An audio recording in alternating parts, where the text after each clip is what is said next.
Hello and welcome back to the justice channel. तो भैया क्या बवासीर बना दिया है इस शो को, मतलब इसका स्टैंडर्ड इतना गिरा दिया है।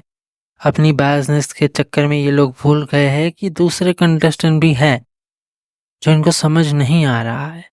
मतलब प्रोमो दिखाया गया था विवियन का, सारी चीजें विवियन के अराउंड ही, विवियन ये विवियन वो। मतलब इतना ही लाडला है तो आप ट्रॉफी दे दो सीधा। ये जो शो था ना आज का एकता कपूर का, वो था पूरा का पूरा जो शो था ना, वो अपने लाडलों को वाइट वॉश करना था, क्लीन इमेज करना था। जो मेन मुद्दे उठाने थे वो तो उठाए नहीं है। पहला मुद्दा एलिस वाला, एक करणवीर का और एक रजत का, जहाँ पे वो एक बारी मारने की बात कर रही थी, दूसरी बारी रजत पे फेक एलिगेशन लगा रही थी। वो तो आपने पिक किया ही नहीं। ईशा ने पास में कितनी सारी चुगलियाँ करी थी। उसने चाहत के कैरेक्टर पे भी सवाल उठाया था जो आफरीन के साथ था। वो वाले मुद्दे तो आपने दिखाए नहीं। ये होती है बायसनेस। मतलब जो मेन टॉपिक्स थे वो तो उठाए नहीं थे।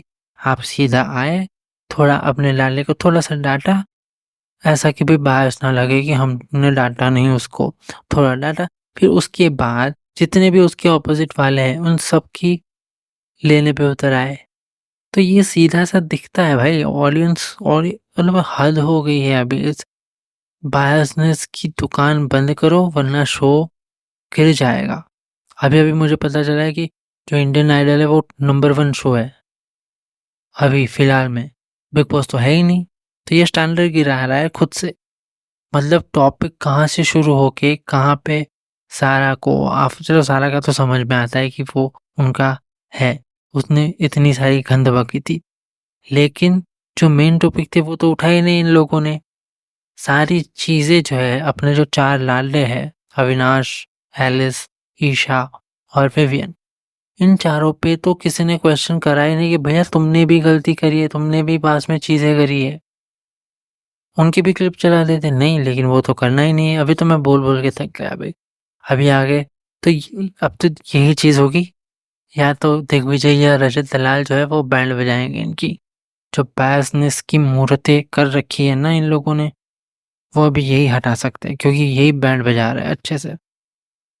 तो आज के शो में जो रजत दलाल जो था, उसने एकता को जिस तरह प्रोमो में दिखाया था कि भैया रजत चुप नहीं, वो चुप होने वालों में से नहीं है। और उसने एकता का मुंह शट करा दिया कि भैया गाली देना।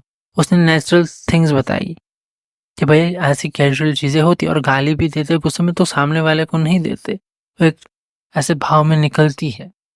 तो एकता को भी फिर एकता बोलने लायक रही नहीं, तो उसने टॉपिक चेंज कर दिया और दूसरे पे शिफ्ट हो गई। ठीक है। तो ये जो, और हाँ, ये महादेवी शिल्पा शिरोडकर, मतलब क्या पलटू है भाई साहब।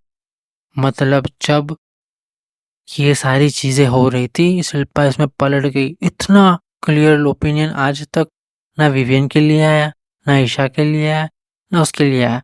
नो पहले पर्सनल खुन्नस थी अविनाश को लेके, तब आता था, तब वो पीछे पड़ी रहती थी। लेकिन अब जो इसका जो सेटलमेंट चेंज हुआ है, रजत के खिलाफ बोल रही है ये बंदी।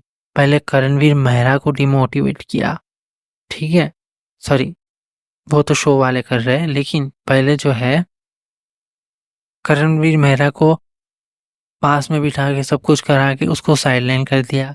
अब इसकी बारी, रजत की बारी। बस रजत तो चंगुल में आने वाला है नहीं। रजत ने जैसे ही शो खत्म हुआ उसके बाद उसने एक्सपोज कर दिया, उसने मुंह पे ही बोल दिया कि थोड़ा सा भार आपका विवियन की तरफ है। तो ये जो गेम खेल रही है ना शिल्पा शिरोडकर, इतनी गंदी वाली कि ना पलटू राम इसके मुंह से निकलती ही नहीं है। जब विवियन के बारे में कुछ बोलना होता है उसके मुंह से कुछ निकलती ही नहीं है। तो ये जो पूरा और बेचारी चाहत पांडे को अननेसेसरीली टारगेट किया गया था। अबे हाइजीन, फिर श्रुतिका को भी, ठीक है। तो जो श्रुतिका और चाहत वाला जो पॉइंट है ना, उनका पॉइंट सिर्फ इतना है भैया कि जो तू ऐसे बोल रहा है ना कि अगर जस्ट बिकॉज इसने छुआ है इसको इसलिए धोना पड़ेगा, तो वो इसमें हाइजीन नहीं आता। बेवकूफो, गधो। इसमें आता है एक टोन होता है, ये ऐसे साउंड करता है कि भाई तूने कैसे टच किया, मतलब उसके हाथ वैसे होंगे या उसके, ऐसा वाला टोन होता है। वो छुआछूत वाला वो वाला कॉन्टेक्स्ट था इसमें। ये जो टोन थी विवियन की फीमेल पान मसाला गुटखा की, वो टोन थी। तो इस चीज़ को समझाना चाह रहे थे। और रही बात चाहत पांडे की हाइजीन, तो ये कोई नेशनल इशू नहीं है तो उसे नहीं बोलना चाहिए और ना कि पूरे घर में ढिंढोरा पीटना चाहिए भाई। वो खुद हक के बाहर आ रहा है, फिर खुद बोला कि मैंने ही करा था, मैं भूल गया। तो वो खुद जब जब वो लोग बाथरूम एरिया में थे उस टाइम की बात कर रहा हूँ। तो ये जो हिपोक्रेसी है ना वो नहीं सती। यहाँ पे वुमन एंगल, मेल एंगल वो सारी चीज़ें नहीं आती है। समझ रहे हो बात को? मेन पॉइंट ये है। तो अननेसेसरीली बाकियों को टारगेट किया जा रहा है यहाँ पे। चाहत हो गई, श्रुतिका हो गई। तो ये जो व्हाइट वॉशिंग चल रही है पहले, ठीक है, जिन्होंने कांड करे हैं, जिन्होंने चीजें बोली हैं, उनकी क्लिप भी सामने आई है, उनका तो कोई मुद्दा ही नहीं है भाई। और रजत जिस हिसाब से खेला है, नो डाउट इन कुछ दिनों में रजत थोड़ा सा फ्रस्ट्रेटेड है और होगा, ऑब्वियसली होगा, क्योंकि जो ये बायसनेस चल रही है उनके अकॉर्डिंग, तो वो तो बजाएगा, वो किसी की सुन के नहीं लेगा भाई। सेम के उस पर, हाँ, दिग्विजय राठिया वो थोड़ा सेंसिबल है, ऐसे बात के काम करता है, लेकिन वो बंदा भी अभी उसको पता चल रहा है, वो गेम को समझ आया कि भैया घर में एक्चुअली हो क्या रहा है, ठीक है। तो अभी वो भी विवियन की बजाने पे हमको प्रोमो में दिखा, और प्रोमो में भी सेम ही चीज कर रहे हैं ये लोग। रोहित शेट्टी क्वेश्चन कर रहा है, अरे भाई हो गया, खत्म करो भाई। अगर तुमको मुद्दे चाहिए तो मुद्दे एलिस के लो, ईशा के लो, जिसने पास्ट में कमेंट किए हुए हैं, ठीक है। और रजत और ईशा का मेरे को समझ में आता है कि भैया इन दोनों का बॉन्ड था, नेचुरल था, जस्टिफाई था। और मुझे अभी भी लगता है आगे जाके रजत इस चीज को प्रूव भी करेगा, ठीक है। उस कॉन्टेक्स्ट में जब धुन में बोलना था तो उस बंदे ने बोल दिया और ये क्लिप चला ली उसके सामने। क्योंकि वो अलायंस बन रही थी ना ऑपोजिट ग्रुप की तरफ।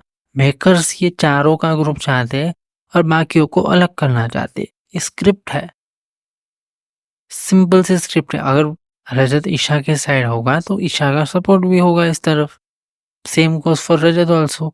तो ये वाली जो चीजें है ना, ये बड़ी बिग बॉस ने एक स्क्रिप्ट चला के रखी हुई कि इनसे इनसे भिड़वाना है और इनसे निकलवाना है। हेड मॉन्जर जो है ना कि गेम किसके ऊपर ज्यादा चल रहा है, तो वही बिग बॉस अपने स्क्रिप्ट के हिसाब से चल रहा है। सिंपल सी चीज है। अभी आगे रोहित शेट्टी लेके आ रहा है, अभी वही सेम टॉपिक उठा के लेके आ रहे हो। तो ये जो शो को ना मतलब स्टैंडर्ड गिरा दिया है।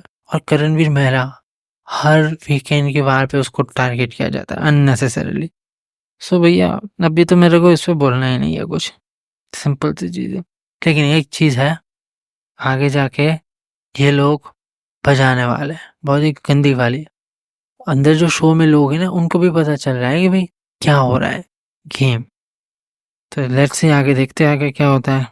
Do subscribe my channel for latest. देखो भाई, हमारा जो ओपिनियन होता है ना वो जजमेंट के आधार पे नहीं होता है, हमारा होता है एपिसोड के वाइज कि किसने क्या किया। और यहाँ पे तो बायसनेस की दुकान चल रही है। खैर छोड़ो, आगे देखते हैं आगे क्या होता है, लेट्स सी। और पता चल रहा है कि भैया आफरीन खान जो है, हमारा आफरीन खान, वो एलिमिनेट हो गया है घर से। सारा को तो निकाल नहीं सकती क्योंकि वो तो कंटेंट दे रही है। So yeah, do subscribe my channel for latest update. Thank you.